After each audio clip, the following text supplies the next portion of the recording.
Hallelujah, hallelujah. Hallelujah का मतलब क्या है? तो फिर करनी है ना स्तुति। जोर से बोलेंगे हालेलुया। यस। आज हम एक ऐसे विषय के ऊपर बात करेंगे जो हमारे परमेश्वर को सबसे पसंद है। एक ऐसे काम के बारे में आज सीखेंगे। मैं दोबारा बोलता हूं, एक ऐसे विषय के बारे में बात करेंगे जो हमारे प्रभु को बहुत पसंद है। वो काम हमारे प्रभु को बहुत पसंद है। हमारे परमेश्वर का पसंदीदा काम है वो। एक ऐसे विषय के बारे में आज हम बात करेंगे जिस परमेश्वर की मैं और आप आराधना करते हैं, उस परमेश्वर का वो पसंदीदा काम है। वो पसंदीदा काम है हमारे यीशु का, हमारे परमेश्वर का। और पसंदीदा काम होने के कारण जब प्रभु ने इस बात को मुझे सिखाया ना, मुझे समझ आया, अगर ये परमेश्वर की पसंदीदा काम है, इट मीन्स जो काम प्रसन्न, किसी को प्रसन्न करता है, उसके पीछे एक इनाम होता है। हालेलुया। यानी उसके पीछे एक आशीष है, उसके पीछे एक बड़ी बरकत है। मान लीजिए कोई व्यक्ति आपसे कहे आपको ये काम करना है, और वो काम आपकी इच्छा के अनुसार हो जाए, और आपको वो काम बहुत अच्छा लगे, आप खुश हो जाएं, तो आप क्या करेंगे? आप क्या करेंगे? आप कोशिश करेंगे जिस व्यक्ति ने उस काम को किया है, जिस व्यक्ति ने उस काम को किया है, कि मैं अब उसको भी खुश करूं। चाहे आप उसे शाबाशी देकर खुश करें, चाहे आप उसे कोई तोहफा दे दें, कुछ भी करके आप उसको भी खुश करने की कोशिश करेंगे, क्योंकि उसने आपको खुश किया है। होता है कि नहीं होता? ऐसे होता है। कई बार होता है ना, हम कहते हैं आपने मेरी पसंदीदा काम किया है, चलो बताओ मैं आपके लिए क्या करूं। हाँ जी, होता है कि नहीं होता? होता है ना। तो इट मींस जिस विषय के बारे में आज हम बात करेंगे वो हमारे परमेश्वर का एक पसंदीदा काम है। और जब वो हमारे परमेश्वर का पसंदीदा काम है, इट मींस उस काम के पीछे एक बरकत है। इस बात को समझ लेना बहुत जरूरी है। यानी जिस विषय के बारे में आज हम बात करेंगे, जिस विषय के ऊपर हम बात करेंगे, वो हमारे परमेश्वर का पसंदीदा काम है, और उस काम के पीछे बरकत भी है। बाइबल इस बात की गवाही देती है, उस काम के पीछे एक बड़ी बरकत है। बाइबल इस बात की गवाही देती है। बाइबल इस बात की आप कह सकते हो लिखत में बाइबल के अंदर दिया गया है, लिखत के अंदर। और वो काम पता क्या है? सुनना चाहेंगे? वो बात पता क्या है? वो है अनुशासन, डिसिप्लिन। क्या है? जोर से बोलिए ना। अरे जोर से बोलिए। बोलिए अनुशासन। बोलिए अनुशासन। जोर से बोलिए, एक साथ बोलेंगे अनुशासन। इंग्लिश में बोलते हैं डिसिप्लिन। बोलिए। ये हमारे प्रभु का पसंदीदा काम है, अनुशासन। हमारे चर्च के जो सीनियर पास्टर जी हैं, जब मैं कहीं भी, मुझे उनके साथ जाने को मौका मिलता है, मैंने कई बार उनके मुंह से सुना है। मैंने लास्ट संडे भी चर्च में बताया था, और प्रभु के महान दास पास्टर सलीम खान के मुंह से भी मैंने कई बार सुना है कि इससे पहले कि प्रभु ने इस्राएलियों को बढ़ना सिखाया, उन्हें उठना बैठना सिखाया। दूसरे शब्दों में कहूं, उन्हें अनुशासन सिखाया। ये हमारे पास्टर जी बहुत बोलते हैं, बहुत इस बात के बारे में बोलते हैं। और वो बोलते नहीं है, मैंने उनके जीवन के अंदर हर बात के लिए डिसिप्लिन को देखा है। वो हमेशा कहते हैं, इससे पहले प्रभु ने इस्राएलियों को बढ़ना सिखाया, परमेश्वर ने उन्हें उठना बैठना सिखाया, यानी कि अनुशासन सिखाया। छोटा सा शब्द है ये, लेकिन मेरा परमेश्वर इस बात से प्रसन्न होता है, और जिस बात से प्रभु प्रसन्न हो उसमें बरकत पक्की है। पक्की है बरकत, पक्की है। उस काम के अंदर बरकत पक्की है जिससे प्रभु प्रसन्न है। बाइबल सबूत देती है। इससे पहले कि हम वचन में आगे जाएं, आप लोग आगे देखेंगे और प्रभु की दासी आज वचन को पढ़ेगी। मैं चाहता हूं हम इस भेद को जो प्रभु ने मेरे ऊपर प्रकट किया है, मैं आप तक लेकर आया हूं। प्रभु की आवाज को सुनकर हम अच्छे से इसको गांठ बांध लें अपने जीवन के अंदर। डिसिप्लिन को, अनुशासन को। कुछ आयतों को हम पढ़ेंगे बाइबल में से। आप आगे देखें, मैंने कहा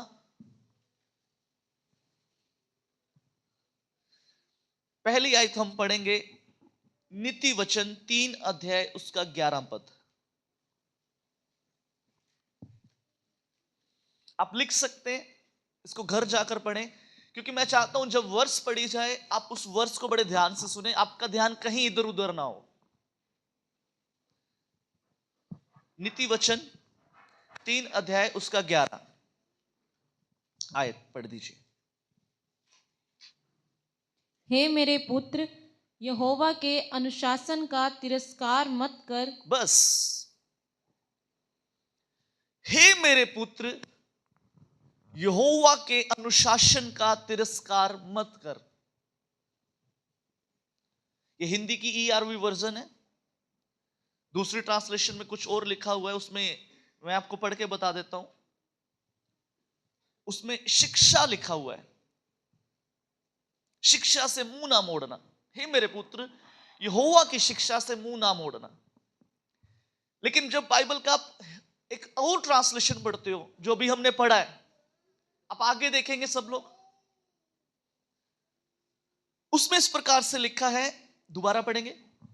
हे मेरे पुत्र, हे मेरे पुत्र, यहोवा के अनुशासन का तिरस्कार मत यहोवा कर। के अनुशासन का तिरस्कार मत कर। आज हम सीखेंगे अनुशासन के ऊपर। यहोवा के अनुशासन का तिरस्कार मत कर।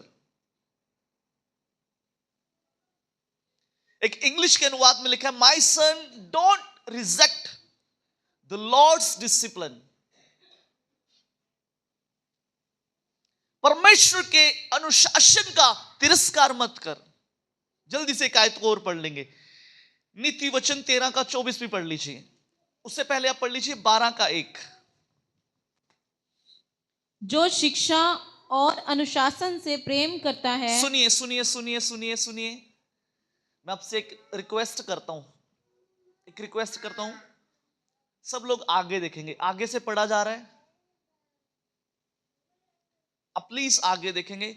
मैं चाहता हूं, यह भी डिसिप्लिन की बात है। हालेलुया। यह भी क्या है?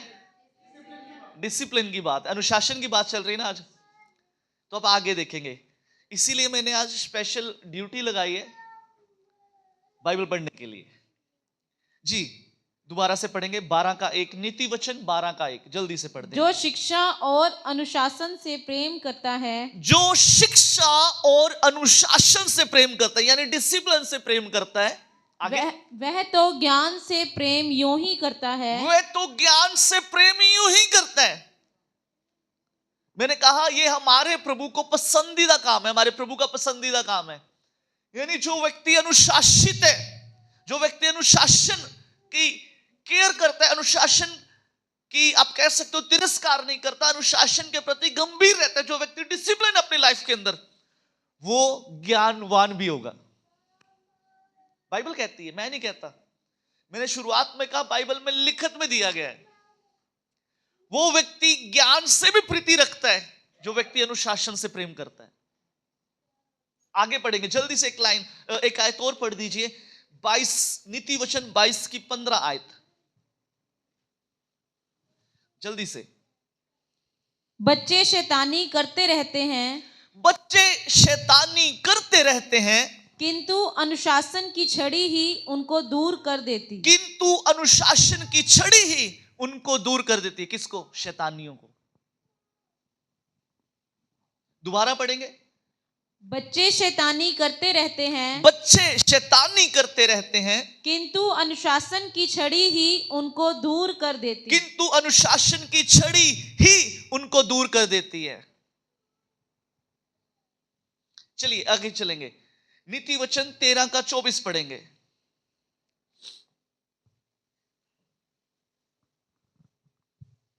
जो अपने पुत्र को कभी नहीं दंडित करता, जो अपने पुत्र को कभी नहीं दंडित करता, वह अपने पुत्र से प्रेम नहीं रखता है। वह अपने पुत्र से प्रेम नहीं रखता, किंतु जो प्रेम करता, किंतु जो प्रेम करता है निज पुत्र से, हाँ, वह तो उसे यत्न से अनुशासित करता है। वह तो उसे यत्न से, बाइबल कहती है वो व्यक्ति यत्न यानी कि यत्न के साथ अपने बच्चों को अनुशासित करता है, जो अपने बच्चों से प्रेम करता है। आज का जो वचन होगा, ये शिक्षा पर हम बात करेंगे। आज का वचन एक शिक्षा है। बड़े ध्यान से आज के वचन को अपने हृदय में जाने देना है। और मैं चाहूंगा जब आप इस वचन को सुनते, अपने बच्चों को भी अपने साथ बिठा के रखें। दोबारा से पढ़ेंगे इस आयत को, दोबारा से जल्दी से। जो अपने पुत्र को कभी नहीं दंडित करता, जो अपने पुत्र को कभी नहीं दंडित करता, वह अपने पुत्र से प्रेम नहीं रखता वह है। अपने पुत्र से प्रेम नहीं करता, किंतु जो प्रेम करता, किंतु जो प्रेम करता है निज पुत्र से, हाँ, वह तो उसे यत्न से अनुशासित करता है। वह तो उसे यत्न से अनुशासित करता है। एक हिंदी के और अनुवाद में इस प्रकार से लिखा है, जो पिता अपने पुत्र को दंड नहीं देता, वह उससे प्रेम नहीं करता, क्योंकि जो पिता अपने पुत्र से प्रेम करता है, वह उसको अनुशासित करने में देर नहीं करता। कितनों को समझ आया? अगर हम कहें हम अपने बच्चों से प्रेम करते हैं,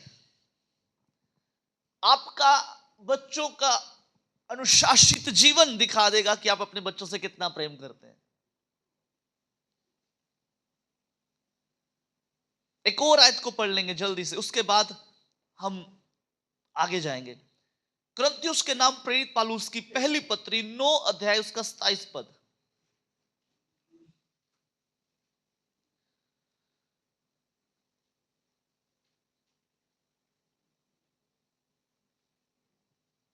बल्कि मैं तो अपने शरीर को कठोर अनुशासन में तपाकर उसे अपने वश में करता हूं। हाँ, एक हिंदी के अनुवाद में पता क्या लिखा है? मैं अपने शरीर को मारता, कूटता और बस में लेकर आता हूं। यानी मारना क्या है? अनुशासन में लेकर आना। मारना क्या है? बच्चों को क्यों मारा जाता है? अभी हमने पढ़ा है, ताकि उसको अनुशासित किया जाए, ताकि वो डिसिप्लिन रहना सीख जाए। प्रेरित पौलुस क्या कहते हैं? बल्कि मैं तो अपने शरीर को कठोर अनुशासन से, कैसे? हाँ जी, दोबारा पढ़ेंगे। बल्कि मैं तो अपने शरीर बल्कि मैं तो अपने शरीर को कठोर अनुशासन में तपाकर, कठोर अनुशासन में तपाकर उसे अपने वश में करता हूं। उसे अपने वश में करता हूं। किसको? अपने शरीर को, अपने शरीर को।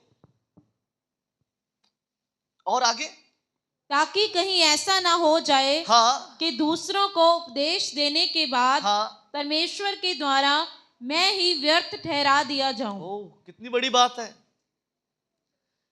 कई बार ऐसा होता है हमारे जीवन के अंदर, दूसरों को अनुशासित करते हैं, लेकिन खुद की लाइफ में कोई डिसिप्लिन नहीं होता। खुद की लाइफ में डिसिप्लिन का डी भी नहीं होता।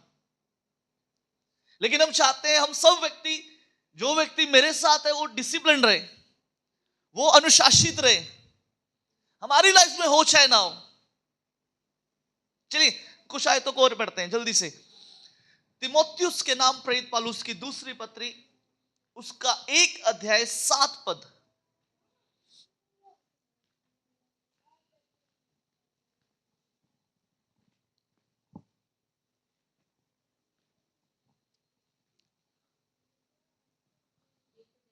उसकी 7 आयत।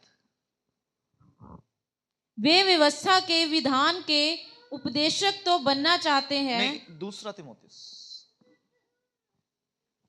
तिमोथियुस के नाम प्रेरित पौलुस की दूसरी पत्री। क्योंकि परमेश्वर ने हमें जो आत्मा दी है, हाँ वह हमें कायर नहीं बनाती, हाँ बल्कि हमें प्रेम, संयम और शक्ति से भर देती है। जी। एक हिंदी के अनुवाद में मालूम क्या लिखा है?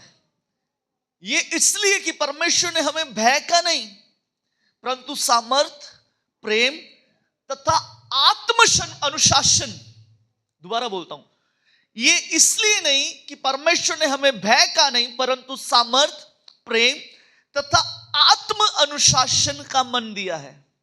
यानी सेल्फ डिसिप्लिन, आत्म अनुशासन, सेल्फ डिसिप्लिन। मैंने क्यों कहा? यह हमारे प्रभु का पसंदीदा काम है, यह हमारे प्रभु को पसंद आने वाला काम है, अनुशासन। हमारा परमेश्वर नियमों का परमेश्वर है। मालूम, जिस परमेश्वर की आप आराधना करते हैं ना, वो नियमों का परमेश्वर है, वो डिसिप्लिन परमेश्वर है, वो स्वयं डिसिप्लिन है, इसीलिए वो अनुशासन से प्रेम करता है। जब आप बाइबल को पढ़ते हो, प्रभु यीशु मसीह के जीवन को आप देख लीजिए, प्रभु यीशु मसीह का स्वयं जीवन। मैं हमेशा इस बात को बोलता हूं, जिस यीशु की मैं और आप आराधना करते हैं, उसने मसीह लोगों के ऊपर कोई भी काम थोपा नहीं है कि करो।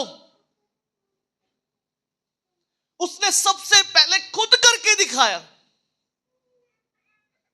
उसने सबसे पहले खुद करके दिखाया। कहते हैं जो एक अच्छा लीडर होता है वो दबाव नहीं प्रभाव डालता है। जो एक अच्छा लीडर है, जो एक अच्छा अगुआ है, वो दबाव नहीं डालेगा, वो प्रभाव डालेगा।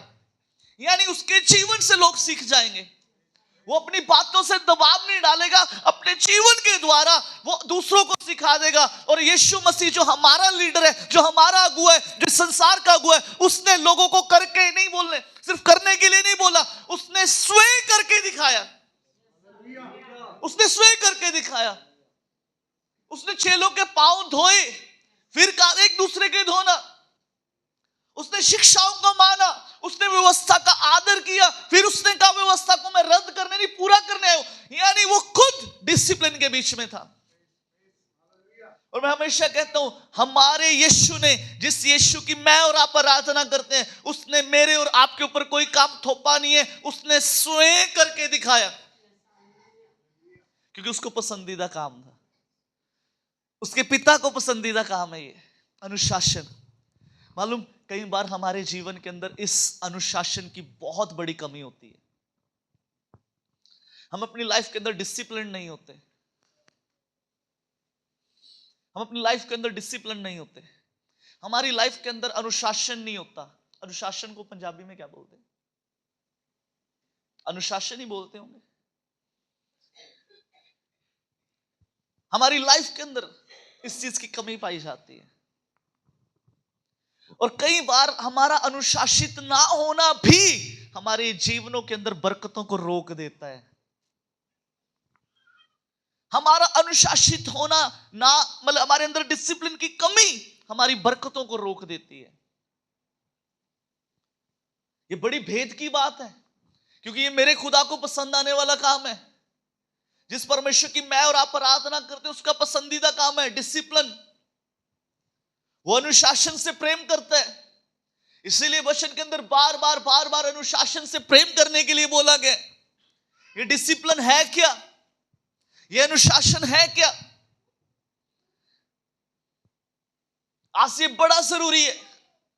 मसीह लोगों के जीवन के अंदर अनुशासन होना बहुत जरूरी है, डिसिप्लिन होना बहुत जरूरी है।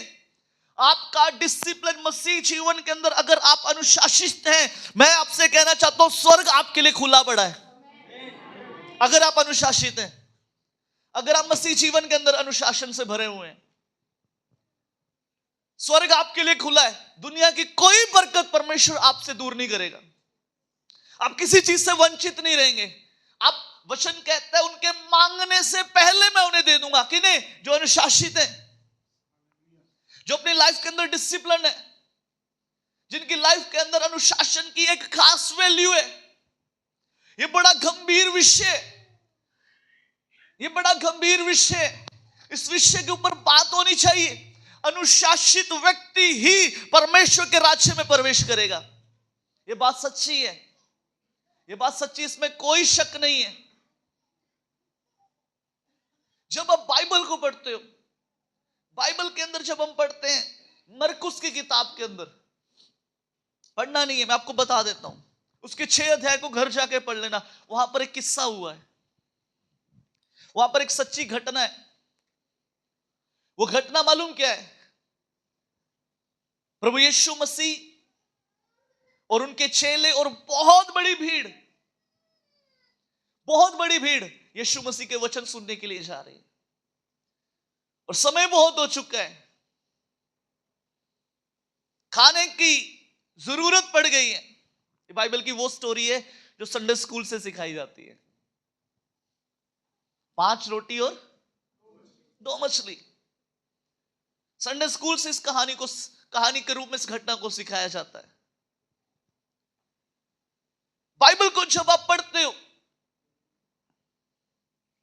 यीशु मसीह के पास चेले कहते इतना खाना कहां से मिलेगा?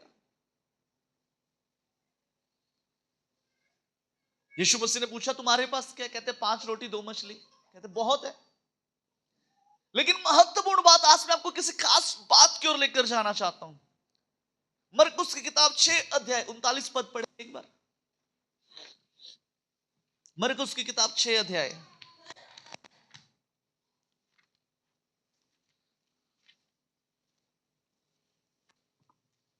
फिर उसने आज्ञा दी, हरी घास पर सबको पंक्ति में बैठा दो। हरी घास में सबको पंक्ति में बिठा दो। कैसे बिठा दो? कैसे बिठा दो? 40 आयत को पढ़ना एक बार। तब वे 100 और 50 की पंक्तियों में बैठ गए। तब वे कितनी 100 कितनी क्या खड़े होके खाना नहीं मिल सकता था? क्या खड़े होके खाना नहीं मिल सकता था? लोग जैसे बैठे थे क्या वैसे खाना नहीं मिल सकता? ये बात पक्की है। अगर प्रचार चल रहा है, अगर यीशु मसीह के पहाड़ी उपदेश है ये, अगर वहां पे प्रचार चल रहा है, यीशु मसीह बात कर रहे हैं, तो सब लोग बैठ के सुन रहे होंगे। पंक्ति में बिठाने की क्या जरूरत है? डिसिप्लिन,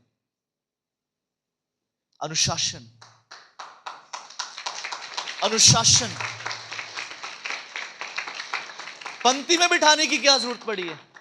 50 100 लोगों को कैसे करके बिठाने की क्या जरूरत पड़ी है? मैंने कहा यीशु मसीह ने सिर्फ थोपा नहीं है, उसने स्वयं करके दिखाया। उसने करके दिखाया। आज ये बड़ा जरूरी है, अनुशासन, डिसिप्लिन लाइफ के अंदर होना बड़ा जरूरी है। बहुत गंभीर है ये डिसिप्लिन, बहुत जरूरी है। आज मसीह लोगों के जीवन के अंदर इस चीज की कमी है, और मैं कहता हूं कई बार हमारा मसीह जीवन के अंदर डिसिप्लिन ना होना हमारी बरकतों को रोक देता है, हमारी आशीषों को रोक देता है। हमारे जीवन से वो तमाम बातें दूर हो जाती है जिनकी हम आशा रखते हैं। कारण पता क्या है? डिसिप्लिन नहीं है। डिसिप्लिन नहीं है लाइफ के अंदर। मसीह जीवन में है, मसीह के साथ चल रहे हैं, लेकिन लाइफ अनुशासित नहीं है। आज अनुशासन करना कहां पर है? किस किस जगह पर अनुशासित होना जरूरी है? किस किस जगह पर डिसिप्लिन होना जरूरी है? सबसे पहला प्रार्थना के जीवन में। अपने साथ वाले से कहिए प्रार्थना के जीवन में। जोर से बोलिए ना, साथ वाले की ओर देख के बोलिए ना। अरे ऐसे गुस्से से नहीं बोलना भाई। कई लोग बोलते हैं प्रार्थना के जीवन में, ऐसे नहीं, प्यार के साथ। हम प्रभु के घर में हैं। हमारे पास्टर जी एक बात बोलते हैं, कहते हैं मुस्कुराइए आप चर्च में हैं। हालेलुया। हमारे बड़े पास्टर जी एक बात बोलते हैं, मुस्कुराइए आप चर्च में हैं। अरे फिर प्यार से बोलो ना दूसरे को, बोलिए प्रार्थना के विषय में, प्रार्थना के विषय में अनुशासित होना। सुनिए, आज बड़ी जरूरी बात है प्रार्थना। आज क्यों हमारी बरकतें रुकी हुई हैं? क्यों हमारी आशीषें रुक चुकी हैं? क्योंकि हमारी लाइफ के अंदर प्रार्थना को लेकर कोई अनुशासन नहीं है, कोई डिसिप्लिन नहीं। जब दिल आया कर ली, नहीं आया तो कोई बात नहीं, कल कर लेंगे, कल कर लेंगे। आज दिल किया, चलो 5 मिनट की कर लो, कल को ज्यादा टाइम कर लेंगे, कल को मैं अपना टाइम कवर कर लूंगा। डिसिप्लिन नहीं है, डिसिप्लिन नहीं है, बिल्कुल डिसिप्लिन नहीं है प्रार्थना के अंदर। क्यों आज मसीह लोगों के जीवन एक स्तर पे आके रुक जाते हैं? क्यों आज मसीह लोगों के जीवन एक स्तर पे आके स्टक हो जाते हैं? कारण पता क्या है? लाइफ के अंदर डिसिप्लिन नहीं है, प्रार्थना में डिसिप्लिन नहीं है। जब दिल आया कर ली, दिल आया नहीं करी, दिल आया बेड पे बैठे बैठे कर ली, दिल आया कुर्सी पे बैठे कर ली। कोई डिसिप्लिन नहीं है। प्रार्थना में डिसिप्लिन होना चाहिए, आज सीखना पड़ेगा। बाइबल के अंदर जब आप पढ़ते हो, बाइबल के अंदर एक व्यक्ति है जिसका नाम है यूहन्ना, एक व्यक्ति है जिसका नाम है पतरस। प्रेरितों के काम में आप घर जाके पढ़ लीजिए, 3 अध्याय वहां पर लिखा है यूहन्ना और पतरस तीसरे पहर, एक हिंदी के अनुवाद में पता टाइम दिया हुआ है, 3 बजे के समय मंदिर में प्रार्थना करने के लिए जाया करते हैं। तीसरे पहर, यानी प्रार्थना के अंदर एक डिसिप्लिन है। ये समय प्रभु के लिए है तो ये प्रभु के लिए डिसिप्लिन, डिसिप्लिन है। हम कहते हैं कोई बात नहीं, अभी नहीं, रात को कर लेंगे, रात को फिर थके इतने होते हैं, चलो सुबह कर लेंगे। डिसिप्लिन नहीं है, डिसिप्लिन नहीं है, अनुशासन नहीं है लाइफ के अंदर, प्रार्थना को लेके कतई नहीं है।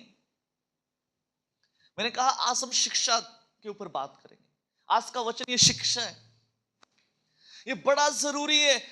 एक बात आपको बताता हूं, जिस व्यक्ति की प्रार्थना का जो जीवन है वो डिसिप्लिन है, उसका आत्मिक स्तर आप चेक कर लेना, उसके जीवन के अंदर आई हुई बरकतें आप चेक कर लेना। प्रभु दुनिया में उनका कभी कोई काम रुकने नहीं देगा। वो प्रार्थना करेंगे, कुछ बड़ा भी उनके लिए हो जाए, कुछ ऐसी भी अचंभे चीजें आ जाए, प्रभु उनके लिए स्वर्गदूतों को पहले खड़ा कर देगा। मालूम क्यों? क्योंकि वो व्यक्ति प्रार्थना में डिसिप्लिन है। उस व्यक्ति का अपने प्रभु के साथ बिताया हुआ समय, जो प्रार्थना का समय है, वो एक निश्चित समय है। आप कह सकते हो वो एक अनुशासित व्यक्ति अपने प्रार्थना को लेकर। आज हम सबसे बड़ी गड़बड़ी मालूम कहां पर है? हमारी प्रार्थना के अंदर हमारा कोई अनुशासन नहीं है। दिल करी 5 मिनट की कर ली, दिल करी 2 घंटे कर ली, दिल करी 3 घंटे कर ली, दिल करी की नहीं। दिल किया 1 दिन कर लिया, 2 दिन कर लिया, तीसरे दिन नहीं किया, चौथे दिन नहीं किया, 5वें दिन कर रहे हैं। डिसिप्लिन नहीं है, डिसिप्लिन नहीं है, डिसिप्लिन नहीं है। ये बड़ा जरूरी है। बाइबल में लिखा है यूहन्ना और पतरस तीसरे पहर के समय मंदिर में प्रार्थना करने के लिए जाते हैं, मंदिर में प्रार्थना करने के लिए जाते हैं। यूं ही नहीं, मंदिर के बाहर लंगड़ा बैठा है, कहते हैं सोना चांदी हमारे पास नहीं है, जो कुछ हमारे पास है वो तुझे देते हैं, यीशु नासरी के नाम से उठ और खड़ा हो जा। यूं ही नहीं मिरेकल होते, यूं ही नहीं चंगाइयां होती, क्योंकि वो व्यक्ति डिसिप्लिन व्यक्ति है। वो व्यक्ति अनुशासित व्यक्ति है। वो व्यक्ति प्रार्थना के जीवन उनके अनुशासित है। आज ये बड़ा जरूरी है, आपको सबसे पहले अपने प्रार्थना के जीवन में एक डिसिप्लिन लेकर आना पड़ेगा। यदि आप चाहते हैं हमारे लिए स्वर्ग खुले, यदि हम चाहते हैं हमारे हालात बदलें, यदि हम चाहते हैं हमारी परिस्थितियां बदलें, बाइबल के अंदर एक व्यक्ति है, उस व्यक्ति का नाम दानियल है। दानियल की किताब में आप घर जाके पढ़ सकते हैं। यह व्यक्ति परमेश्वर का भय मानने वाला व्यक्ति है। यह अपनी लाइफ के अंदर अनुशासित व्यक्ति है। इसकी लाइफ के अंदर एक अनुशासन है। यह एक अनुशासित व्यक्ति है। इसका प्रार्थना का समय जो इसने प्रभु के साथ कमिटमेंट की, बाइबल कहती है दानियल 3 बार प्रार्थना करता था। 3 बार प्रार्थना करता था। राजा ने हुक्म कर दिया, एक ऐसा फरमान निकल आया, राजा के बिना कोई किसी की आराधना नहीं करेगा। लेकिन बाइबल में पता क्या कहती है? बाइबल क्या कहती है? घर जाके पढ़ लेना, मैं आपको यहीं से पढ़ के बताता हूं। दानियल की किताब 6 अध्याय उसकी 10 आयत, वहां पर लिखा है, दानियल तो सदा ही प्रतिदिन 3 बार परमेश्वर से प्रार्थना किया करता था। हर दिन 3 बार दानियल अपने घुटनों के बल झुककर अपने परमेश्वर की प्रार्थना करता और उसका गुणगान करता था। कितनी बार? कैसे कैसे कैसे? यानी ये व्यक्ति प्रार्थना में अनुशासित व्यक्ति है। प्रार्थना में अनुशासित व्यक्ति है। प्रार्थना में अनुशासित व्यक्ति है। यह व्यक्ति अनुशासित व्यक्ति है। इसका प्रार्थना की लाइफ के अंदर एक डिसिप्लिन है। बाइबल में लिखा है, ये 3 बार अपने रूम में जाता, उस ऊपरी कोठरी में जाता और जाकर घुटने टेक कर प्रार्थना करता। घुटने टेक कर प्रार्थना करता। 3 बार डिसिप्लिन है। यह डिसिप्लिन है व्यक्ति अपनी प्रार्थना के लिए। यह व्यक्ति अपनी प्रार्थना को लेकर डिसिप्लिन है। इसकी प्रार्थना में अनुशासन है। इसका प्रार्थना का जीवन एक अनुशासित जीवन है। यहां तक कि बाइबल कहती है, राजा का जो फरमान जारी हुआ, दानियल उस समय भी वैसे ही प्रार्थना करने जा रहा है। इसको कोई डर नहीं है कि मैं मारा जाऊंगा। इसको कोई डर नहीं है कि राजा का फरमान जारी हुआ है। इसको कोई डर नहीं है कि राजा मुझे मरवा सकता है। लेकिन बाइबल कहती है, दानियल अपनी हर रोज की तरह उसी कोठरी में जाता और 3 बार प्रार्थना करता। 3 बार प्रार्थना करता। एक अनुशासित व्यक्ति है ये। इसकी लाइफ के अंदर प्रार्थना को लेकर एक डिसिप्लिन है। और हुआ मालूम क्या? इसको शेरों की मान में गिरा दिया गया। मालूम, एक डिसिप्लिन व्यक्ति अगर शेरों के सामने भी चला जाए, परमेश्वर अपने स्वर्गदूतों को भेज देगा शेरों के मुंह बंद करने के लिए। हालेलुया। आज मालूम, हम भी बहुत सारी शेरों की मान में गिरे हुए हैं। कर्जा एक शेरों की मान है, बीमारी एक शेरों की मान है। आज उनके मुंह क्यों खुल रहे हैं? क्योंकि प्रार्थना में डिसिप्लिन नहीं है। प्रार्थना के अंदर अनुशासन नहीं है। आज कर्जे का मुंह क्यों खुल रहा है?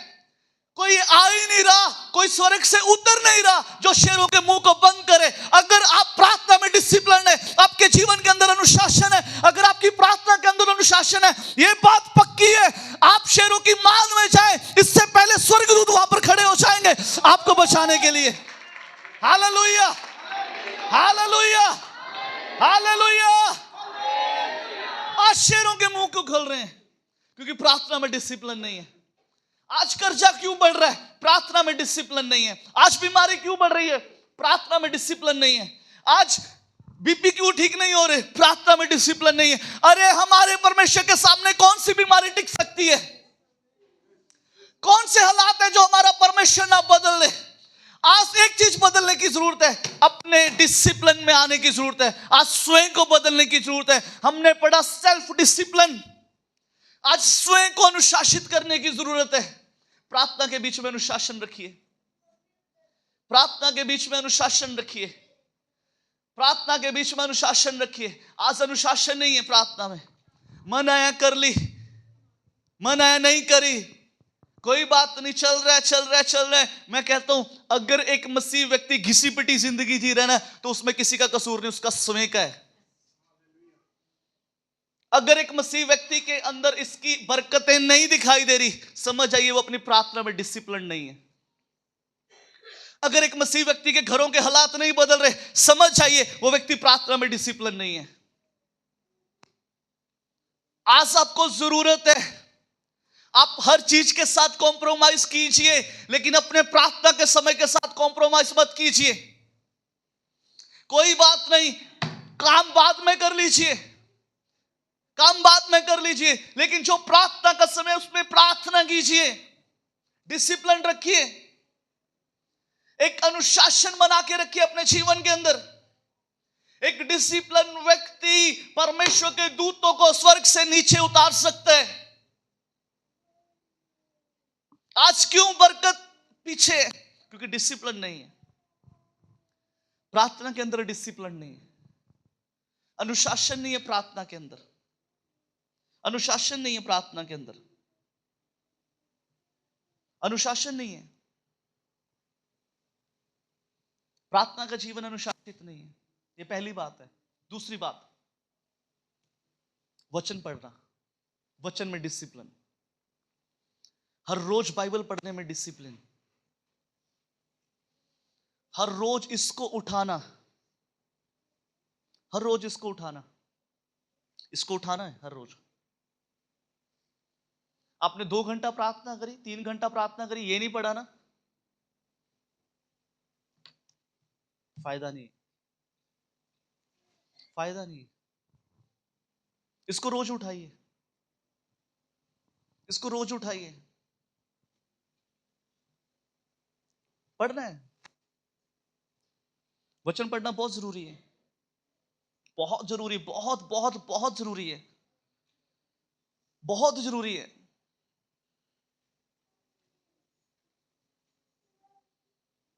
बहुत जरूरी है।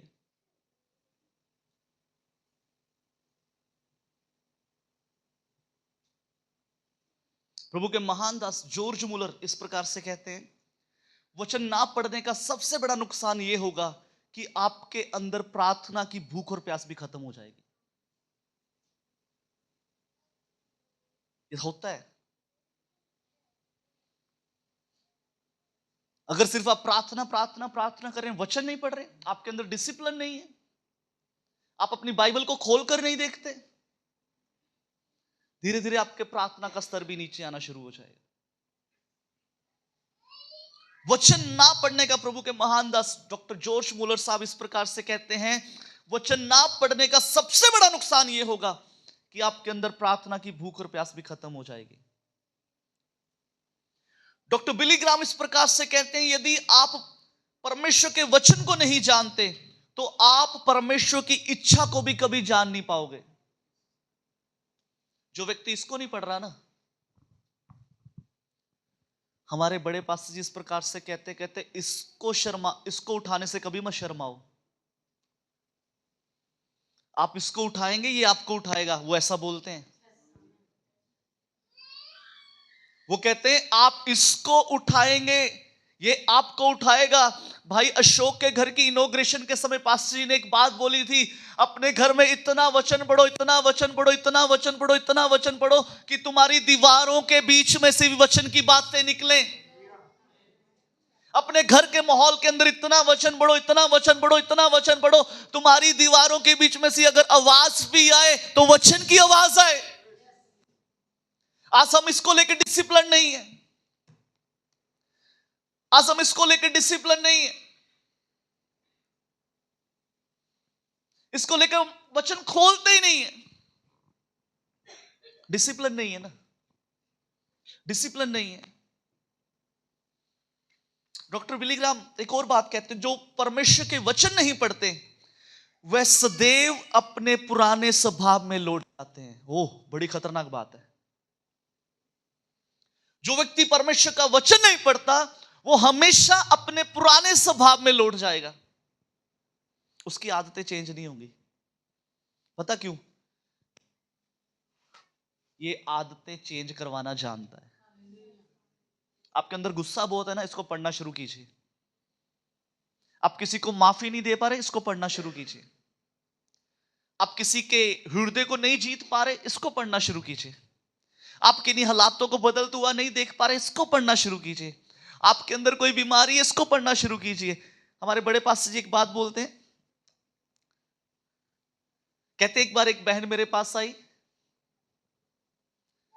उसने मुझे बोला पास्टर मुझे ये बीमारी है। कहते मैंने उनको बोला हर रोज 10 अध्याय पढ़ने हैं, हर रोज 10।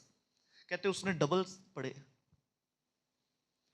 उसके बाद वो प्रार्थना करवाने के लिए नहीं आई, बीमारी वैसे ही ठीक हो गई। जिस दिन आएंगे ना पास्टर जी, आप पूछ लेना, यदि आप परमेश्वर के वचन को नहीं पढ़ते, आपका पुराना स्वभाव कभी खत्म नहीं होगा। आपका पुराना स्वभाव कभी खत्म नहीं होगा। वचन पढ़ना इतना जरूरी है। सिर्फ पढ़िए मत, अपने बच्चों को वचन की बातें सिखाएं। अपने बच्चों को साथ बिठा बिठा कर वचन, हर रोज डिसिप्लिन बना ले अपनी लाइफ का। खुद वचन पढ़िए, अपने बच्चों को भी कहिए बाइबल उठा। मुझे बड़ी खुशी होती है, भाई नेकलाल हमारे चर्च में ना, वो जब काम से आते हैं उनका पहला काम मालूम क्या होता है? अपने बच्चों को कहते हैं प्रार्थना करो और वचन पढ़ो। एक दिन मैं उनके घर में गया, तीनों बच्चे बाइबल लेके बैठे हुए। छोटे वाला भी इतना नहीं पढ़ पाता, लेकिन उसकी बाइबल खुली है। मैंने उस भाई से कहा आप एक अच्छे पिता का काम कर रहे हैं। आपको पता होना चाहिए आपका बेटा आपकी बेटी बाइबल पढ़ता है कि नहीं पढ़ता, डिसिप्लिन है ये। एक बार क्या हुआ, मैं ऑफिस के लिए लेट हो गया,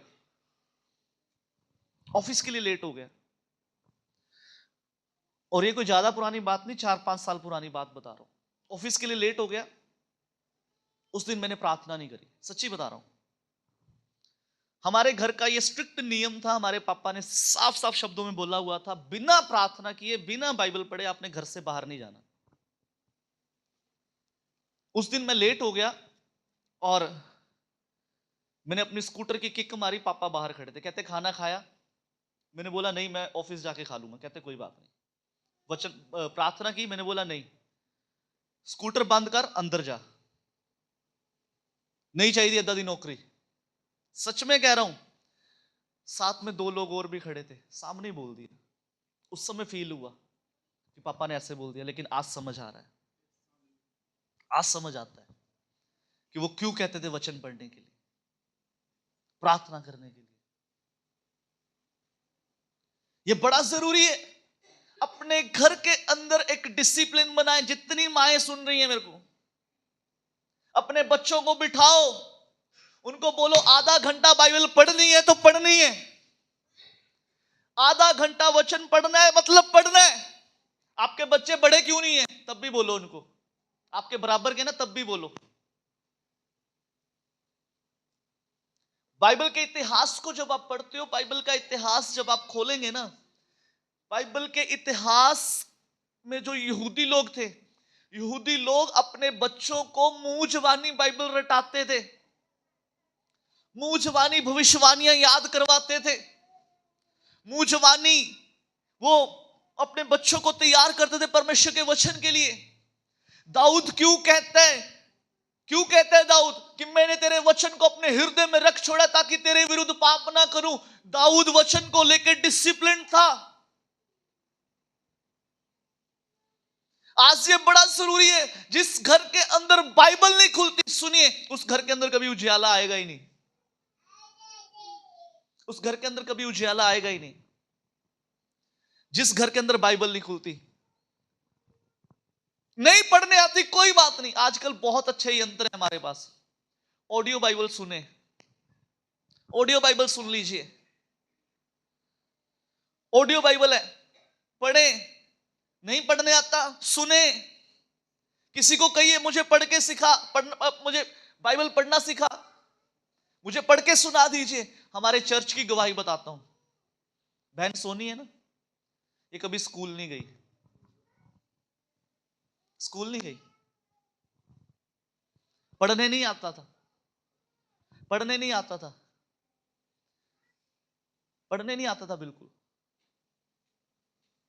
आज बाइबल पढ़ती भी है, बाइबल की आयतें घर में लिखकर लगाती है। पता कैसे? जिसके पास बुद्धि की कमी है, बाइबल में लिखा है, वो परमेश्वर से मांगे जो बिना उलाहना दिए उदारता से देता है। एक अनपढ़ व्यक्ति बाइबल पढ़ना सीख गया, हमारे लिए क्या मुश्किल है भाई? क्योंकि हम खोलते नहीं है। राजा भाई कहते हैं, पास्टर जी जैसी वचन आता है डेली, जैसी ये कहते हैं बाइबल खोल खोल के बैठती है। किसने पढ़ना सिखाया? अरे पवित्र आत्मा स्वयं उतरेगा, वो आपको आशीषित करेगा, वो आपकी बुद्धि को खोलेगा। आपको वचन पढ़ना तो दूर, वो आपके ऊपर प्रकाशनों को खोलना शुरू कर देगा। आप बाइबल को तो खोलिए, आप बाइबल को तो खोलिए, आप बाइबल को तो खोलिए। बिना बाइबल खोले प्रकाशन नहीं मिलेंगे। बिना बाइबल खोले आप परमेश्वर की इच्छा को नहीं जान पाएंगे। बिना बाइबल खोले आपके स्वभाव नहीं बदलेंगे। बिना बाइबल खोले आपके हालात नहीं बदलेंगे। बिना बाइबल खोले आपकी परिस्थितियां नहीं बदलेंगी। क्यों मसीह जीवन के अंदर प्रार्थना और वचन की इतनी महत्व होता है? क्योंकि ये दोनों काम आपके लिए कुछ भी कर सकते हैं। कुछ भी जो आपको लगता है मुश्किल है, आप वचन और प्रार्थना में आ जाइए, आपके लिए ऐसे हो जाएगा। चुटकी बजाओ, एक बार बजाओ। कितना समय लगा? हाँ जी, नैनो सेकंड, है ना? जो व्यक्ति वचन और प्रार्थना में मजबूत होता है, उसके लिए स्वर्ग ऐसे काम करता है। कैसे? ऐसे, ऐसे बोलिए ना, ऐसे। स्वर्ग ऐसे काम करता है। स्वर्ग दूत उतर आते हैं, स्वर्ग दूत उतर आते हैं, स्वर्ग दूत उतर आते हैं। बहुत जरूरी है वचन, बहुत जरूरी है। पहली बात हमने क्या सीखी? अरे जोर से बोलिए ना, क्या सीखा? प्रार्थना में अनुशासन। बोलिए एक साथ, पूरी कलीसिया बोलेगी एक साथ, प्रार्थना में अनुशासन। दूसरी बात, वचन में अनुशासन। तीसरी बात, महत्वपूर्ण बात, कलीसिया में अनुशासन।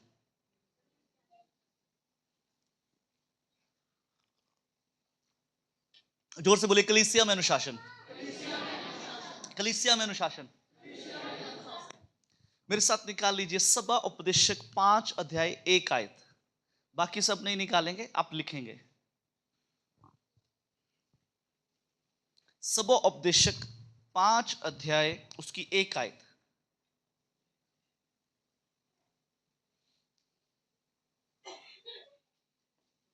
पढ़ेंगे पढ़ेंगे। अब सुनिए, आज बड़े ध्यान से सुनना है। ये मेरे लिए भी है, ये पूरी कलीसिया के लिए, जो अब टॉपिक शुरू हुआ है कलीसिया वाला। पहले वाला भी मेरे लिए भी था, आपके लिए भी था। 5 का 1। जब परमेश्वर की उपासना के लिए जाओ, जब परमेश्वर की उपासना के लिए जाओ तो बहुत अधिक सावधान रहो। तो बहुत अधिक सावधान रहो। बस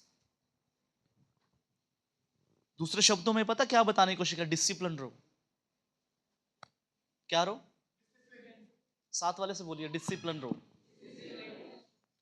डिसिप्लिन रहो। बोलिए डिसिप्लिन रहो। अरे मुस्कुरा के बोलिए ना। पास्टर जी वाली बात दोबारा बोलता हूं, मुस्कुराइए, आप चर्च में हैं। एक हिंदी के अनुवाद में लिखा है, परमेश्वर के भवन में जाने पर अपने व्यवहार के प्रति सावधान रहना। वाह, बड़ा अच्छा लिखा है। दोबारा पढ़ के बताता हूं। परमेश्वर के भवन में जाने पर अपने व्यवहार के प्रति सावधान रहना। कितनों को समझ आया? हाँ जी, व्यवहार, व्यवहार यानी कि नेचर। हम कैसे बात करते हैं एक दूसरे से, हम कैसे एक दूसरे से बात करते हैं। कलीसिया में आना, कलीसिया में अनुशासन होना बहुत जरूरी है।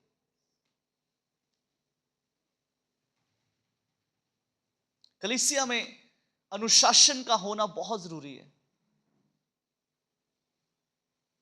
क्या होना? क्या होना? अनुशासन का होना। अनुशासन कहां कहां पर आएगा? अब आगे देखेंगे सब लोग, आगे देखेंगे। अनुशासन बाहर से शुरू हो जाता है। कहां से? कहां से? बोलिए, चर्च के बाहर से। चर्च के बाहर से। कहां पर? जहां पर हम जूते उतारते हैं। जूतों के लिए रैक लगाए। डिसिप्लिन व्यक्ति क्या करेगा? अपने जूते उतारकर रैक में ही रखेगा। जो व्यक्ति अनुशासित नहीं है, उसका एक जूता इधर पड़ा होगा और एक इधर पड़ा होगा। ये पेरेंट्स की भी ड्यूटी बनती है, मां बाप की ड्यूटी बनती है। आपके बच्चे छोटे हैं, आप एक अनुशासित व्यक्ति बनिए। ये डिसिप्लिन सिर्फ आपका चर्च में नहीं, यहां से सीखा डिसिप्लिन आपका पूरी दुनिया के अंदर काम करेगा। पूरी दुनिया के अंदर काम करेगा। अनुशासन चर्च के बाहर से शुरू हो जाता है, जहां पर अपने जूते उतारते हैं। इधर देखिए, मेरी तरफ देखिए। अनुशासन चर्च के बाहर से। अगर आपके लिए जूतों का रैक है, अनुशासित व्यक्ति अपने जूते अच्छे से उतारेगा और उसी रैक के अंदर रखेगा। यह अनुशासन है। ये क्या है? क्या है? क्या है? अपने जूते चप्पल सही जगह पर रखना क्या है? अपने आप से कहना, किसी से नहीं कहना। बोलिए, मैं आज से अपने जूते चप्पल सही जगह पर रखूंगा। और एक अनुशासन पता क्या है? जाते समय अपना ही जूता पहनकर जाना। ये सबसे बड़ा अनुशासन है। Hallelujah, hallelujah.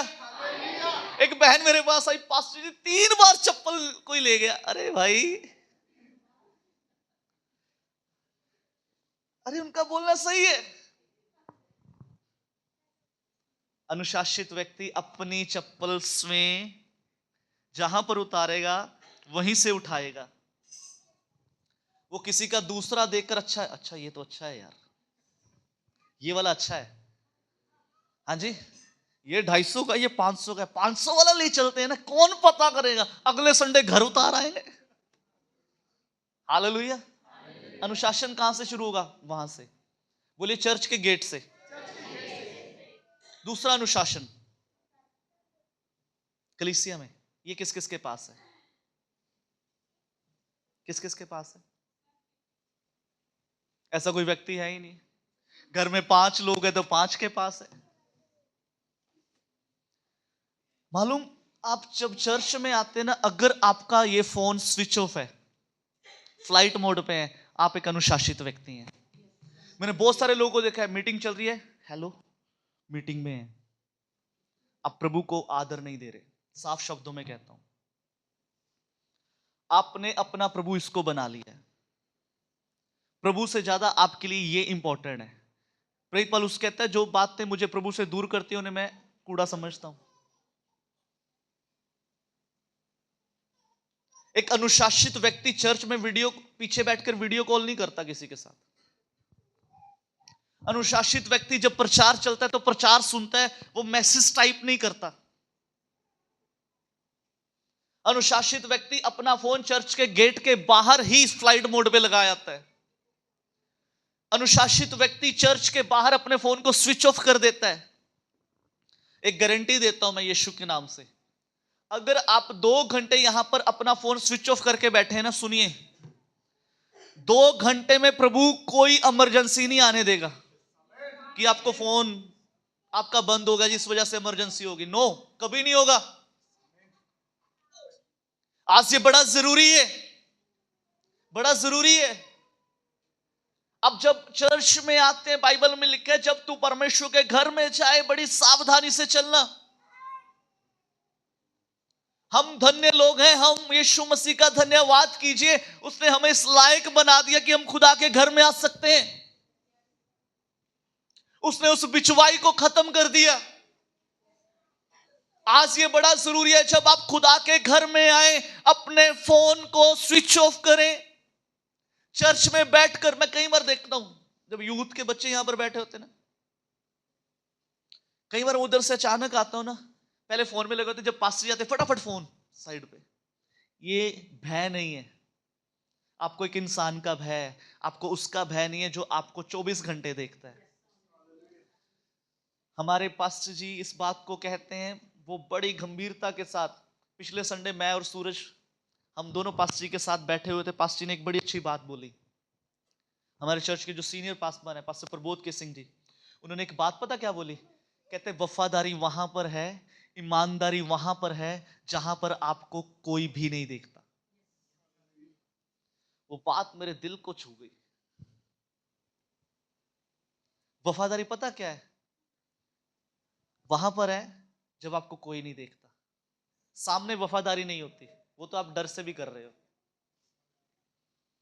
उन्होंने एक कहानी सुनाई, और कहानी नहीं, वो सच्ची घटना है। उन्होंने ऐसे कहानी के रूप में सिखाया। कहते कॉलेज में कुछ लड़के पास्टर की ट्रेनिंग करने के लिए गए। मैं आपको आसान भाषा में बताता हूं। किसकी ट्रेनिंग करने गए? पास्टर की ट्रेनिंग करने गए। रात का समय हो गया, बच्चे डिनर करके अपने रूम में जाने वाले हैं। इतने में जो चर्च उस कॉलेज के डीन है, वो कोई प्रिंसिपल या कुछ ऐसे बड़े लोग आए। उन्होंने कहा कल सुबह 5 बजे इस कॉलेज के डीन आने वाले हैं। हाँ, उन्होंने कहा कल सुबह 5 बजे इस कॉलेज के डीन आने वाले हैं, तो हमने क्या करना है, पूरे लॉन की सफाई करनी है। मौसम ऐसा है, पेड़ बहुत लगे हुए हैं और सारे पत्ते पत्ते गिरे पड़े हैं। मालूम, सुनिए ध्यान से, बड़ी जबरदस्त बात है ये। उन्होंने कहा सुबह 5 बजे उन्होंने आना है। सबने सुना, सब गए अपने रूम में सोए।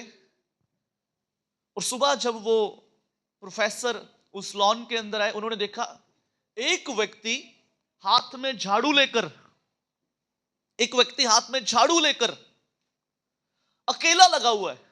अकेला लगा हुआ है, एक व्यक्ति हाथ में झाड़ू लेकर। सुनिए ध्यान से, उस ग्रुप के अंदर बहुत सारे लोग हैं, लेकिन एक व्यक्ति अकेला। ये हमारी गली भी छोटी बताई थी ना पास जी ने, ये हमारी गली भी छोटी है, ये हमारी गली छोटी है। इससे भी ज्यादा लंबी दूरी की वो गेट से वहां तक का रास्ता था। और एक व्यक्ति अकेला ही पूरा पसीने से लथपथ, पूरा पसीने से लथपथ झाड़ू लेके सफाई कर रहा है। वो प्रोफेसर आए जो उनके पास थे, उन्होंने आकर उसको शाबाश दी। कहते मैं खुश हूं। वो पसीनों से लथपथा, पसीने के कपड़ों में ही उन्होंने उसको शाबाश दी। कहते मैं आपको बताऊं भाई, आज किसी ने नहीं आना, आज किसी ने नहीं आना। मैं ईमानदारी चेक कर रहा था।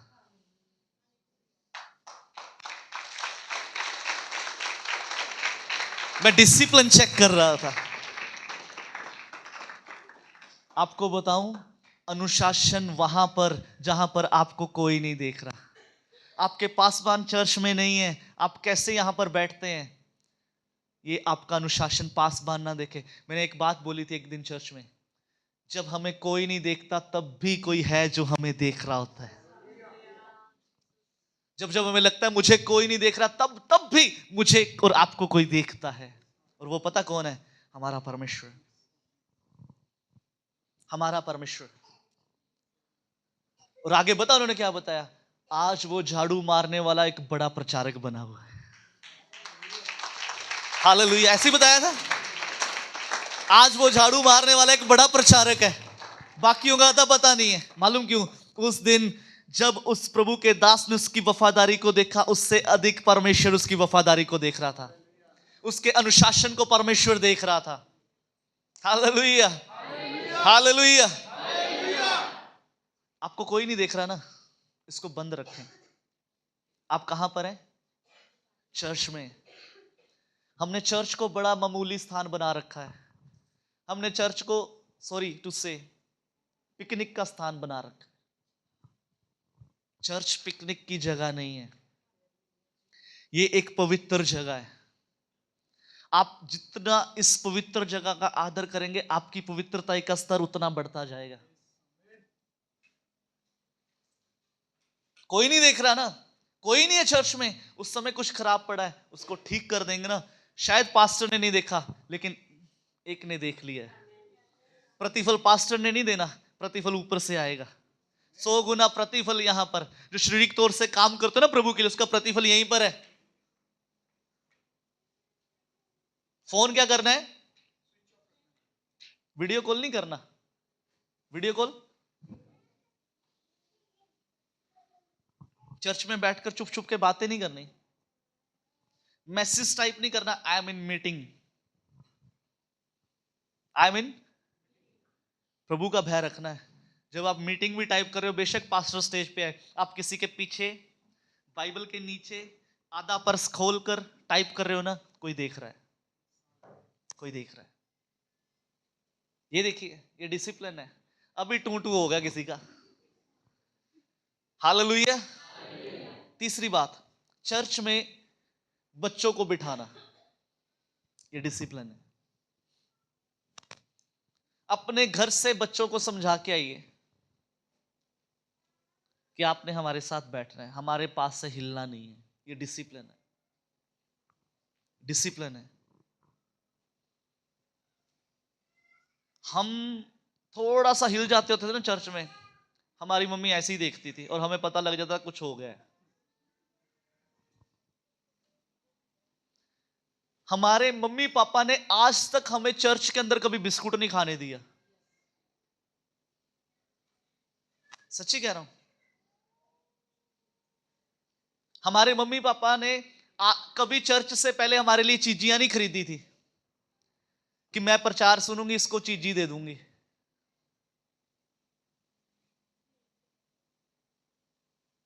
डिसिप्लिन। चर्च में आपको उठना बैठना आना चाहिए। कुर्सी पे कैसे बैठना है, उठना बैठना आना चाहिए। कुर्सी पे टांग रखकर बैठना, ये डिसिप्लिन नहीं है। 2 घंटे के लिए हम अपने शरीर को थोड़ा सा, क्या लिखा है आज हमने क्या पढ़ा है, कहता पूरे कठोर यत्न के साथ अपने शरीर को अनुशासन में लेकर आता हूं।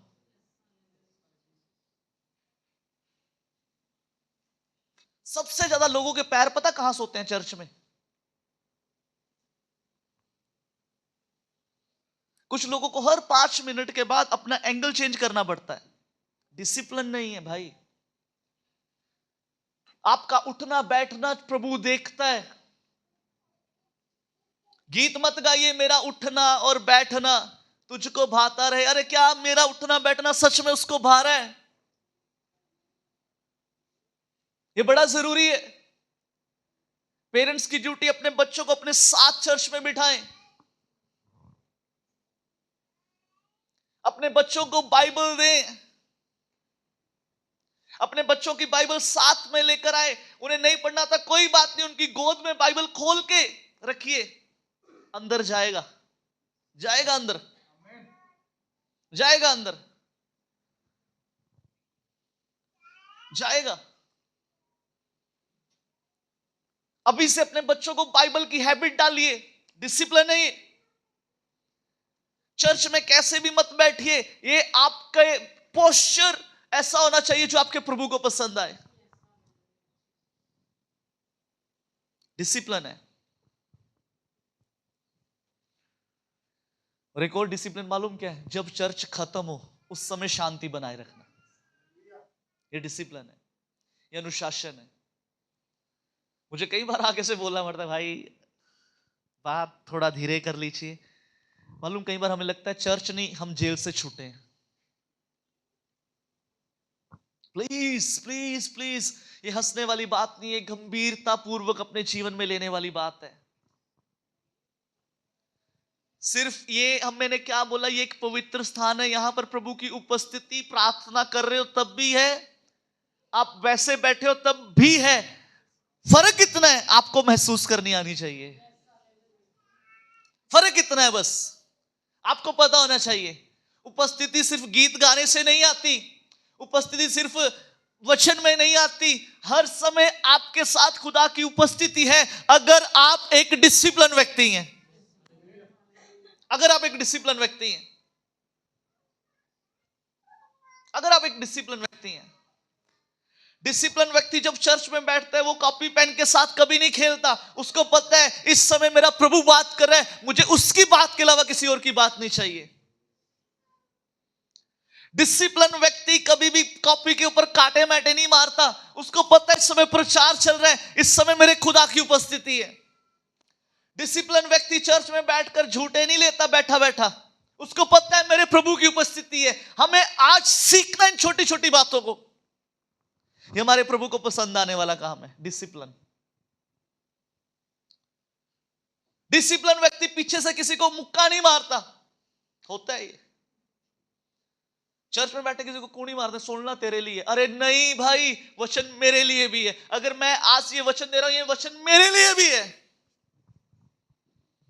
हम डिसिप्लिन में रहना सीखें। अनुशासन, अनुशासन, अनुशासन। ये अनुशासन नहीं है जो फोन बज रहा है,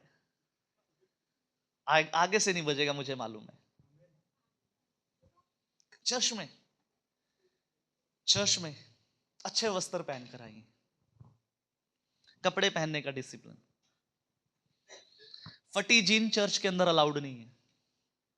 मसीह लोग फटे हुए कपड़े नहीं बांधे। हमारा प्रभु ना, आपको 10,000 की जीन पसंद है ना, वो भी देने की उसकी हैसियत है। हालेलुया। कई बार ना हम समुंदर के कार में चम्मच भरते हैं, है ना। एक प्रभु के दास ने बताया, कहते हैं हम समुंदर के पास जाके पता क्या करते हैं, चम्मच भरते हैं। हमें मालूम ही नहीं हमारे प्रभु का आकार कितना है, हमें मालूम ही नहीं है। अरे जो सबसे उत्तम है ना, जो सबसे उत्तम है इस दुनिया में, वो हमारा है। हालेलुया। आपको निकालना आना चाहिए। हालेलुया। आप चाहो तो चम्मच से भर लो, आप चाहो टैंकर भर लो, आप चाहो तो पाइपलाइन लगा लो। हालेलुया। ये लगाना आना चाहिए। डिसिप्लिन में होगा ये, ऐसे नहीं होगा। जब आप चर्च में आते ना, अपने वस्त्र अच्छे से पहन कर आए। जिस दिन चर्च में जाना होता है ना, ऐसे आया करो जैसे शादी में आना होता है। शर्ट अच्छे से प्रेस किया करो। डिसिप्लिन। अरे लोग देखें, मसीह के लोग हैं, आशीषित लोग हैं। हरियाणा के अंदर बैठा था, सच्ची बता रहा हूं, हरियाणा के अंदर बैठा था, एक नॉन बिलीवर व्यक्ति के पास बैठा था। एक रेस्टोरेंट के अंदर नॉन बिलीवर व्यक्ति। उनको जब पता चला ये क्रिश्चियन व्यक्ति है, वो मेरे पास आ गए ओनर। उन्होंने मेरे से पूछा, कहते आप मसीह में, आप क्रिश्चियन है? मैंने बोला यस। कहते कैसे? मैं क्या, आपको कैसे पता? कहते आपके पहरावे से पता लग गया। सच्ची बता रहा हूं। उन्होंने पता क्या बोला? मुझे जिस बात से सबसे ज्यादा खुशी, मेरे लिए नहीं, उन्होंने बोला, कहते हर संडे मैं देखता हूं हमारे रेस्टोरेंट के बाहर लोग इतने सुंदर सुंदर तैयार होके जाते हैं, हाथ में बाइबल पकड़कर। और कहते मसीह लोगों की अलग ही, कहता पहचान होती है। कहता उनके पहरावे से पता लग जाता है वो मसीह व्यक्ति है। हालेलुया। हमारा प्रभु कौन है? आशीषित व्यक्ति, आशीषित प्रभु है ना। हमारे प्रभु ने हमें फटे फटे पाने नहीं सिखाए। सबसे जो बेस्ट है ना, वो प्रभु ने हमें सिखाया। हालेलुया। अच्छा पहनिए ना। जब आप चर्च में आते हैं, जो आपके पास सबसे बेस्ट है वो प्रभु के लिए इस्तेमाल कीजिए। सबसे अच्छे वाला कपड़ा पहन के आए चर्च में। ये मत सोचा करो चलो चर्च ही चले, अरे ये सोचा करो चर्च जा रहा हूं भाई। बात एक ही है, नजरिया अलग अलग है। हालेलुया। कई बार कहते हैं चर्च ही जाना, टी शर्ट पाके चले जाओ, पजामा पाके चले जाओ। नो, ये सोचा करो चर्च जा रहा हूं भाई, चर्च। वाइफ के कोट क्यों प्रेस कर रहे हो? अरे चर्च जा रहा हूं भाई। हालेलुया। यही नहीं जो जैकेट शनिवार को पहनी थी, चल संडे को भी वही जैकेट पहन के आ जाओ। रिपीट होती है, लेकिन चर्च में उत्तम पहन के आए। हालेलुया। सीखने की बात है। Discipline, discipline, discipline. चर्च में डिसिप्लिन, चर्च की चीजों का सही इस्तेमाल करना। ये क्या है? क्या है ये? अनुशासन। बोलिए अनुशासन। अनुशासन। जितने सेवादार हैं, जितने लोग हैं, जब चर्च का सामान आपके घर में जाए यूज के लिए, आपको पता होना चाहिए चर्च का है। आपको क्या करना है? उसका आदर करना है। अगर आप आदर करेंगे ना, आप इस हारमोनियम को भी हाथ लगाएंगे ना, आपको पता होगा इसको छूने से भी चंगाई आ सकती है। डिसिप्लिन में रहिए। कई बार हम चर्च की चीजों में बहुत ज्यादा केयरलेस हो जाते हैं, बहुत ज्यादा केयरलेस हो जाते हैं। चर्च का ही है, नहीं, चर्च के अंदर जो भी सामान है वो पास्टर का भी नहीं है, ये प्रभु का प्रॉपर्टी है, ये हमारी प्रॉपर्टी नहीं है, ये प्रभु की है। इन चीजों के ऊपर प्रभु का अधिकार है, क्योंकि ये उसके घर के लिए है। हम इन चीजों का आदर करना है। जितने सेवादार जब इस कपड़े को सेट कर रहे होते हैं ना, उस समय याद रखा करो डिसिप्लिन। इस ऑल्टर को साफ करते हो, डिसिप्लिन। साउंड लगा रहे हैं, एक एक वायर को जब खींच रहे हो, डिसिप्लिन। कोई बर्तन हम चर्च का यूज कर रहे हैं, डिसिप्लिन के साथ करें, ऐसे फेंक के मत चले जाए प्लीज। हम अनुशासित व्यक्ति हैं, बोलिए मैं अनुशासित व्यक्ति हूं। एक और अनुशासन, डिसिप्लिन। एक चर्च में बने रहना, यह डिसिप्लिन है। एक चर्च में बने रहना, ये क्या है? क्या है ये? क्या है? डिसिप्लिन है ये। एक चर्च में बने रहना, एक चर्च में बने रहना। उसके बाद आपके घर के बाहर भी चर्च खुल जाए ना, डिसिप्लिन पता क्या है? डिसिप्लिन क्या है? आशीष पता कहां पर है? आपका अपना चर्च 10 किलोमीटर दूर है, आपकी गली में चर्च खुला है। अपने चर्च के साथ, अपने पास्टर के साथ वफादार रहिए, ये डिसिप्लिन है। डिसिप्लिन है, ये डिसिप्लिन है। एक चर्च में जुड़े रहना, ये डिसिप्लिन है। बाइबल में लिखा है प्राण देने तक वफादार रहे। कब तक? कब तक? कब तक? कब तक? अरे कब तक? जद तक मेरे सावा विच सान है, मैं तो यीशु जी तेरा। ये गाने में नहीं होना चाहिए। कोई आपकी वफादारी को देख रहा है, कोई आपकी वफादारी को, बोलिए डिसिप्लिन है, ये डिसिप्लिन है। अपने चर्च के साथ क्या रहिए? वफादार रहिए। अपने पास्टर के साथ क्या रहिए? ये डिसिप्लिन लोगों की निशानी है। उसके बाद हर संडे चर्च आना, ये एक डिसिप्लिन है। हर संडे चर्च आना, ये आपके डिसिप्लिन को दिखाता है, आप प्रभु के प्रति कितने डिसिप्लिन है। प्रभु के प्रति कितने डिसिप्लिन है। हर संडे चर्च आना, हर संडे चर्च आना, ये आपके अनुशासन को दिखाता है कि आप अपने प्रभु के साथ एक अनुशासित व्यक्ति है। मैंने क्या कहा था? जो व्यक्ति प्रार्थना में, वचन में, संगति में, अपने प्रभु के साथ अनुशासन में है, स्वर्ग उसके लिए खुला है। स्वर्ग उसके लिए खुला है। दुनिया की कोई ताकत उसके कामों को रोक नहीं सकती। दुनिया की कोई ताकत उसे आशीषित होने से नहीं रोक सकती। जब आप हर संडे ईमानदारी के साथ चर्च आते हैं ना, कोई है जो देखता है। जब आप गेट से एंटर होते हैं, कोई है जो देखता है। मालूम, हर संडे ऊपर अटेंडेंस भी लगती होगी। लगती क्या? पक्का लगती है। प्रभु चेक करता है। हम गीत गाते हैं ना, खोले आमनामा जदों तेरा जावेगा, दोजकां दा हुक्म सुनाया तेनू जावेगा। उस किताब में सब लिखा जा रहा है। सुनील कितने संडे चर्च आया, रवि कितने संडे चर्च आया, पास्टर साइमन कितने संडे चर्च आया, पास्टर साइमन की वाइफ, उनकी मम्मी बहन कितने संडे चर्च आई, सब लिखा जा रहा है। कोई है जो आपकी विश्वास योग्यता को चेक करता है। कोई है जो आपकी विश्वास योग्यता को चेक करता है। पिछले दिनों में मैं एक भाई के घर में था। मैंने उनसे 3 काम करने के बोले। मैं कहा इस साल में आपने 3 काम जो बड़े जबरदस्त रीति से करने। पहली बात, चर्च नहीं छोड़ना, एक दिन भी चर्च नहीं छोड़ना। दूसरी बात, प्रार्थना नहीं छोड़नी। इस घर के अंदर प्रार्थना रेगुलर होनी चाहिए। रूटीन बनाइए प्रार्थना की, डिसिप्लिन में आइए। अपने बच्चों को साथ में लीजिए, बैठिए, प्रार्थना कीजिए, डिसिप्लिन में आइए। पारिवारिक प्रार्थना शुरू कीजिए, डिसिप्लिन में आइए। अपने परिवार के साथ बैठकर पारिवारिक प्रार्थना कीजिए, डिसिप्लिन के बीच में आए। अनुशासन क्या? कोई है जो देख रहा है। कोई है जो देख रहा है? कोई है जो आपकी वफादारी को देख रहा है, जो आपके अनुशासन को चेक करता है? कोई है जो आपको देख रहा है भाई? जब कोई नहीं देखता तब भी कोई है जो हमें देखता है।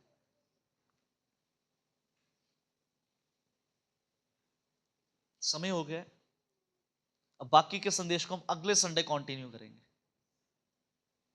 हालेलुया।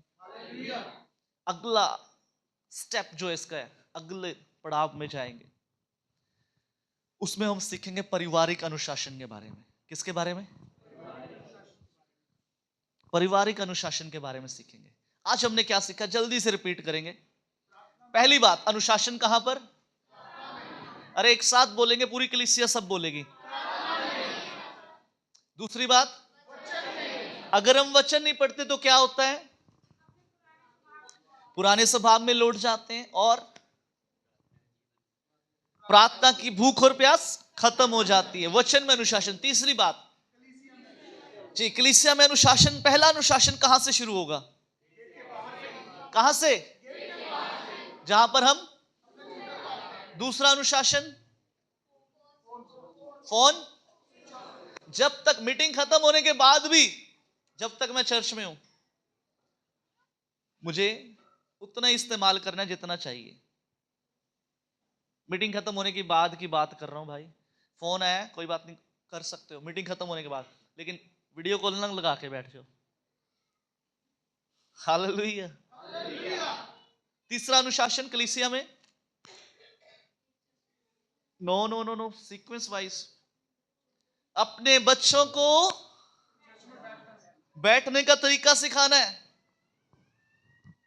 अपने बच्चों को अपने साथ बिठाइए, अपने बच्चों को बैठने का तरीका सिखाइए। उसके बाद नहीं, सीक्वेंस वाइज आएंगे ना।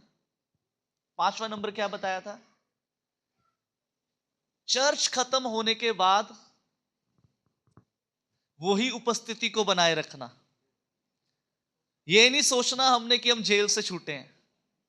हालेलुया। धीरे से आवाज करनी है। पास खड़ा व्यक्ति है, हम उससे जोर जोर से बात करते हैं, अरे नहीं, हम ऐसा नहीं कर सकते।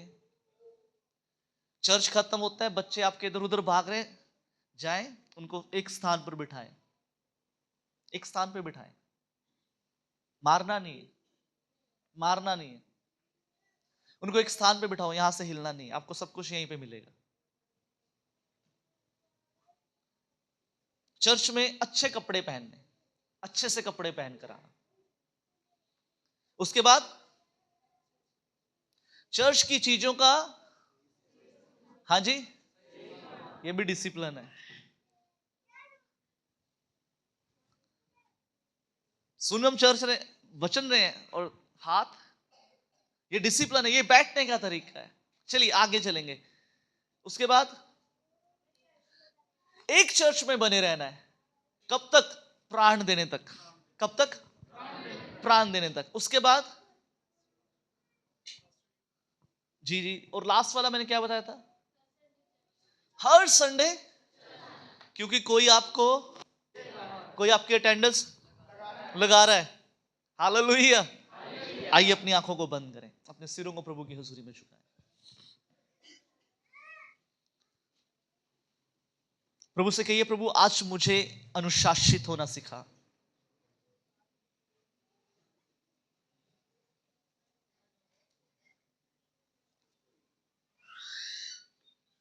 प्रभु से कहिए, प्रभु मेरी आत्मिक आंखों को खोल दे। प्रभु से कहिए, प्रभु मेरी आत्मिक बुद्धि को खोल दे। आइए हम प्रार्थना करें। स्वर्ग में विराजमान प्रभु, हम आपकी हजूरी में झुक जाते हैं। प्रभु आज हमने सीखा है प्रभु, वो काम जिससे आप प्रसन्न होते हैं प्रभु जी, अनुशासन। प्रभु आज होने दे हम में से हर एक के जीवन के अंदर ये अनुशासन आ जाए। प्रार्थना में, वचन पढ़ने में, कलीसिया में उठना बैठना, हमारा हर एक बात प्रभु आज से आपको पसंद आए। हम डिसिप्लिन में आए, हम प्रभु वो बातों को करें जो आपको पसंद है प्रभु जी। हम वो कामों को करें प्रभु जिससे आप प्रसन्न होते हैं प्रभु जी। हम प्रभु जी आज से वो बातों के ऊपर प्रभु गौर करें जिससे आप खुश होते हैं प्रभु जी, ताकि हमारी डिसिप्लिन लाइफ हमारे लिए स्वर्गीय आशीषों को खोल दे प्रभु जी। तमाम सुनने वालों को प्रभु आप आशीषित करें पिता परमेश्वर। आज होने दे हम में से प्रत्येक जन के अंदर इस डिसिप्लिन को प्रभु आप ले आए, अनुशासन को ले आए प्रभु। हम में से हर एक जन के ऊपर आज आपकी ऐसी बरकत आ जाए, हम में से प्रत्येक व्यक्ति डिसिप्लिन में आ जाए प्रभु जी। हमें सिखा प्रभु, पवित्र आत्मा जी आप हमें सिखाएं, हम कैसे चर्च में आए, हम कैसे प्रार्थना में बैठे, हमारी मदद करें, हम कैसे वचन के साथ समय व्यतीत करें, हमारी मदद करें। आज हमें अनुग्रह दे प्रभु ऐसा। हम में से यहां पर बैठा प्रत्येक जन आज प्रभु एक अनुशासन के नीचे आ जाए। आपकी उपस्थिति का बादल प्रभु इनके साथ होने पाए प्रभु। ये सब बातों में उन्नति करते जाएं प्रभु जी, जिस प्रकार आपका वचन कहता है सब बातों में उन्नति। आज से प्रभु ये कलीसिया वैसे उन्नति करे पिता परमेश्वर। सब बातों में ये उन्नति करने वाले लोग हो जाए प्रभु जी। होने दे प्रभु आपकी उपस्थिति का बादल प्रभु इस कलीसिया में होने पाए। सारा आदर, सारी महिमा, सारा जलाल आपको देते हैं। यीशु नाम से प्रार्थना मांगते हैं और पा लेते हैं। आमीन।